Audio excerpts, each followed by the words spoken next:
জঙ্গলে অজ্ঞাত পরিচয় ব্যক্তির মৃতদেহ উদ্ধার। প্রিয় দর্শক, আপনারা দেখছেন পিসি নিউজ বাংলা। এদিন সকালে শিলিগুড়ি নৌকাঘাট সংলগ্ন এলাকায় ব্যাপক চাঞ্চল্যের সৃষ্টি হয়। জানা যায়, স্থানীয় বাসিন্দারা জঙ্গলের মধ্যে একটি গাছের নিচে অজ্ঞাত পরিচয় এক ব্যক্তির মৃতদেহ পড়ে থাকতে দেখেন। পরে খবর দেওয়া হয় এনজিপি থানার পুলিশকে। ঘটনার খবর পেয়ে তড়িঘড়ি ছুটে আসে এনজিপি থানার পুলিশ এবং মৃতদেহটি উদ্ধার করে ময়নাতদন্তের জন্য পাঠায় উত্তরবঙ্গ মেডিকেল কলেজ ও হাসপাতালে। পুলিশ সূত্রে জানা গিয়েছে, মৃত ব্যক্তি মধ্যবয়স্ক, তবে এখনো পর্যন্ত তার নাম পরিচয় জানা যায়নি। স্থানীয়দের দাবি, ওই ব্যক্তি এই এলাকার স্থানীয় বাসিন্দা নন। ইতিমধ্যেই ঘটনার তদন্ত শুরু করেছে পুলিশ এবং মৃত ব্যক্তির পরিচয় শনাক্ত করার চেষ্টা চালাচ্ছে। সম্পূর্ণ ঘটনার তদন্ত শুরু করেছে পুলিশ।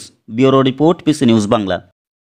আসতেছিলাম হেঁটে হেঁটে, ঠিক আছে, আমাকে এদিকে বোতল ঢুকাচ্ছিল দুজন, ওরা আমাকে আওয়াজ দিল, বললো শোনা এখানে কি পড়ে আছে। তারপরে আমি এখান থেকে দৌড়ে যাই, আমি ওই যে ঠাকুর যে বানায়, আমি ওনাকে আওয়াজ দিলাম, দাদাটা বলল কি আছে এখানে, কি দেখলি তুই? লাশ দেখলাম আমি।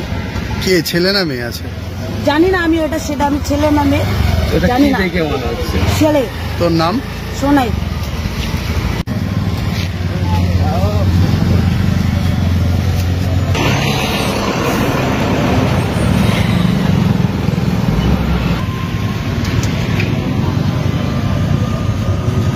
এখানে সমস্ত ব্যবসা প্রতিষ্ঠানের বিজ্ঞাপন প্রমোশন করানো হয়।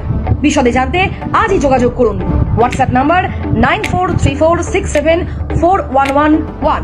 পিসি নিউজ বাংলার যে কোনো খবর সবার আগে পাওয়ার জন্য লাইক করুন আমাদের পেজে এবং ফলোইং অপশনে গিয়ে সুই ফার্স্ট অপশনটি ক্লিক করুন।